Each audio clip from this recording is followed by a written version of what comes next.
And this general election clash between Kamala Harris and Donald Trump has really come into full view today. Trump on defense over his own running mate pick and other issues in a pretty rough outing at a black journalist conference. That was all late today, while Harris is basking in momentum from that Atlanta rally, the biggest one so far, 10,000 people uniting in a raucous display, as the Washington Post put it.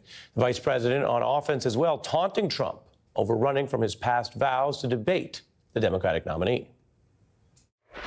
Donald,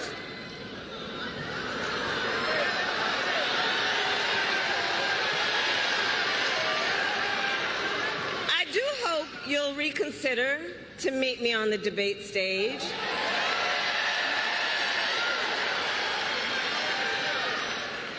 Because as the saying goes, if you've got something to say,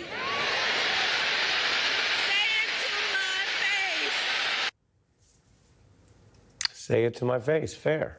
Harris showing some confidence. We also saw her there arriving today in Texas for her campaign travels, and plenty of buzz still coming throughout the day and in coverage last night from that big rally.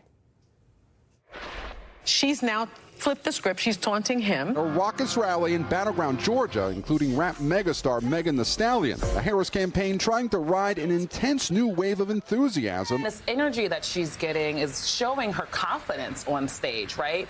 She's not lying. She's going through Donald Trump's rap sheet. The Trump campaign responded by announcing its own competing rally in Atlanta on Saturday at the very same venue. So Trump basically has two options. One, she's a radical. Two, she's a fraud. The crowd went wild with that line.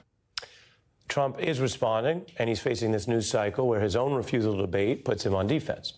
Democrats think Harris has the style and the policies to win what would be likely their only debate before the election if this one gets off the ground, if they can corner Trump into agreeing. Now, let's be clear. Everyone knows Kamala Harris was more muted in the role of number two over the last several years in the White House. But her longer record includes prosecuting big cases and big ideas. Over a decade ago, she was actually the leading individual from the pocket of legal and DA figures who was arguing on a national stage, I'm about to show you, that there should be same-sex marriage and same-sex couples should be allowed to adopt. Now, that's an issue where, quite frankly, America has come around over the years to her view. What I'm about to show you is from 2010. This was before even President Obama publicly backed same-sex marriage. I'm a career prosecutor. I specialized for a long time in child sexual assault and child abuse cases. I've created the first child abuse unit of my office. You have a loving, male-male or female-female. You have a child to give for adoption. Would you flip a coin, or would you prefer the male-female? All of them are loving, kind, and good. I would never engage in that simplistic an assessment when you're talking about Wait a minute. if you have asked me a question and I answer, but why is that simplistic? I'm asking you. This because is a I would need to know more. I would need to know more. What else would you need? The largest single institution in adoption in Massachusetts history has been the Catholic Church, Catholic Charities.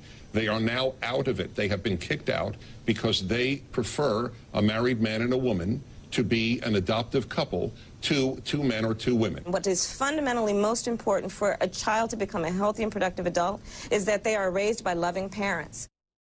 Now, that was a debate-style format on Larry King. Democrats are eager to have Harris make her own case in a debate-style format against what they see as the very antiquated family views of the Trump-Vance ticket, not unlike what you just saw there, a display of what many people call the past and whether we're going back or whether we go together and come together into the future together. Now, Vance has caught in a lot of blowback for his attacks on women's choice, on women who are or choose to be single, on family choices, voting rights, even some top Republicans breaking with him in the middle of this election year. Here's a GOP senator today. It was offensive to me as a woman. Women make their own determinations as to whether or not they're going to have children or cats or dogs.